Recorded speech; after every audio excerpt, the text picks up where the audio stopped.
Welcome back to the channel. Say it with me now. Today, I went to my local card shop and bought some more diecasts for the collection. I know this is the third video on my channel of something like this. You know, a candid video where I just spew words out of my mouth for the entire duration of it. But I promise you, the older days of my channel where I made really high produced content that was fully scripted and edited really well, those days aren't over yet, and I just finished a script to what's going to be a pretty lengthy video, so please don't lose any hope in the fact that I'm probably never going to make anything cool for this channel, because that's not true. But with that being said, I'm pretty sure you all want to know what I specifically got from this so-called local lottery and cigar shop. Well, it has to do with a couple of diecasts, and this would be the Pixar Cars on the Road, Cruz Ramirez in her rusty Stanico livery, you know, when she's seen at the end of the miniseries, and a 2-pack with Caleb Wardley and Jet Robinson, one of the veteran racers from Cars 3, and in my opinion, the most interesting characters from that movie. Many people say the racing aspect is what they like most about Cars 3, but I honestly have to disagree. While it was cool to see Lightning McQueen crash, and it was all that people talked about, even outside of the fandom back in 2017, I don't know, whenever I go back and rewatch the movie these days, the older veteran racers is all I really care about. So, in terms of which box I should start first with, I think I'm going to go with the more smaller, digestible single pack, and that's obviously Cruz.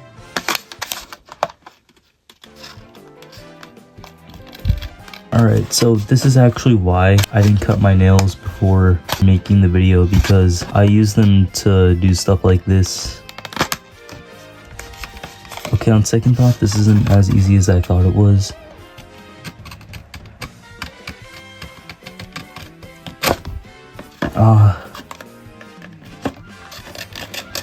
Yeah. I finally liberated her. That was like really scary, because this box is going to be like at least $2, considering the place where I buy these from jacks up the prices really high. But because I'm a minor and can drive, my only choice is either waiting every few months when my mom drives to Walmart and buying one of these from there for a much cheaper price, or just going to the store closer to my house and buying more diecasts whenever. It's a small price to pay, but in my opinion worth it nonetheless. So we've done the whole video talking about anything in the world but this diecast itself, and we are finally here with the review. This thing genuinely looks magnificent. It doesn't even look yellow at this point. It's like gold, and holding it in my hands, it just feels so quality. Also, the fact that she has a way more unique expression than just a stock standard smile is really nice to me. Most of these items, when they came out during like the summer, there was a factory error out there where her mouth was entirely teeth and no pink tongue. So I'm glad that I got a model which wasn't defective. I mean, just look at this thing. And I'll tell you this, a lot of the Cars on the Road diecasts, which were exclusive for this range, in general, they look spectacular. So I don't know, maybe it's just a phenomenon that pertains to these releases, and anything that's unique to Cars on the Road looks really good. I think Piston Cup Productions had the same sentiment about this thing too, which just goes to show how good Mattel could for this release. And because of how good this model looks, it just makes me all the more happier that the 80th anniversary diecasts for Thomas the Tank Engine are being designed by the same person behind these cars, because you can tell with how detailed they are. And you can bet your college fund that when those diecasts come out, I'm doing a video in this style on them. But aside from that, it's all I really have to say about this thing. I really like the episode that she debuted in, and I think it's one of the best of the Cars on the Road series. Either way, what we have next is a 2-pack, which pertains to 2 characters from what I like to believe is the best entry in the entire Cars franchise. Cars 1 is the setup, and you really can't have the franchise without it. Cars 2 is overhated, and while it's definitely a flawed movie, I just think people overreact when they review it. And Cars 3 wouldn't make sense if it was the only Cars movie to ever come out, but it rides off the original concept provided in Cars 1 so well, and all around it's just absolute cinema. I was relatively young when Cars 3 came out too, and while I wasn't like a toddler or anything, I was still young enough to the point where it's just pretty inconvenient for me to reflect on my memories from when that movie came out. But I remember the advertising went absolutely crazy, and movie exclusive diecasts were for sale in every single corner I looked. So it makes things all the more surprising that this item was as big of a peg sitter as it was, because it's been sitting on store shelves ever since I got back into collecting, which was around early 2024. So for that reason, I've largely ignored it every single trip I've taken to that local lottery and cigar shop to buy newer diecasts, but I'd be lying if I said this thing definitely hasn't caught my eye. Truth be told, the diecasts in here are like super detailed and interesting to look at. So as of today, in March of 2025, I caved in and finally bought it. So I think I've done enough talking for about 35 times. Let's just finally open this thing up and get it out of the packaging.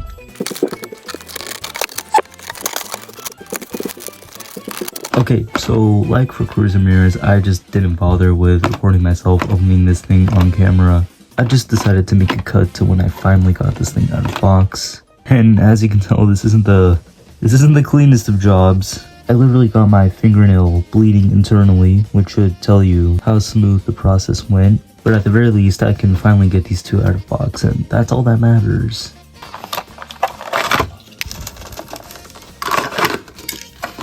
These are like really peculiar to hold in my hand, but they look so much better than they did in the box. Starting with Caleb Worley, I'm honestly really starting to like these guys the more I hold them in my hands. They feel really unique and cool.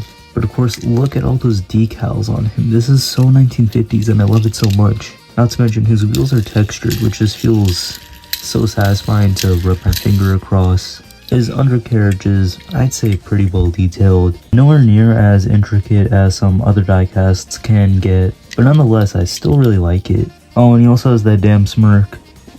Hey. Hey. But look, he also has like a cute slogan written on the side. Look at how small his nameplate is. Like, the fact that they portray them this accurately at such a small scale is really perplexing to me. So far, I've been doing nothing but gushing over how absolutely detailed this item is, but the cast itself still feels really good too. His vents are textured as well. That's amazing. I mean, I think you guys should just look at it for yourselves. This thing feels absolutely terrific. I mean, just look at it. From this guy alone, I can already tell that this pack was worth the money. Absolute cinema. Okay, so on second thought, this item is actually a lot more inaccurate than I thought. Isn't this whole section right here supposed to be black? I mean, it looks fine gray either way, but still, that's pretty questionable. But yeah, I've basically given this thing a whole documentary. Like, how long have I spoke about this thing? 3 minutes already?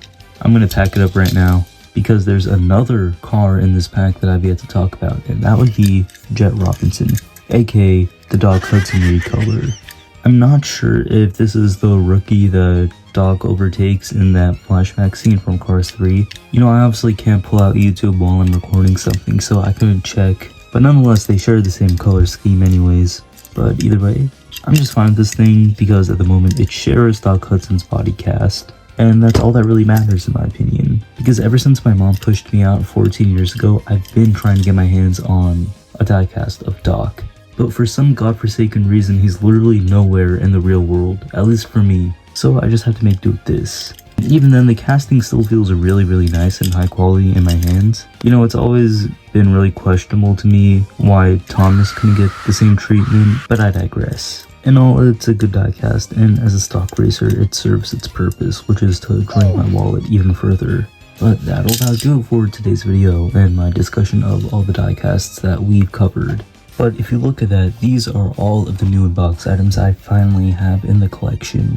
And I absolutely love collecting as of recent because ever since I've learned how to safely preserve packaging, it's been so satisfying to just line up all my cars every time I get a new one. There is no possible way I could drag out this video even longer, so like and subscribe so you can fix my broken finger.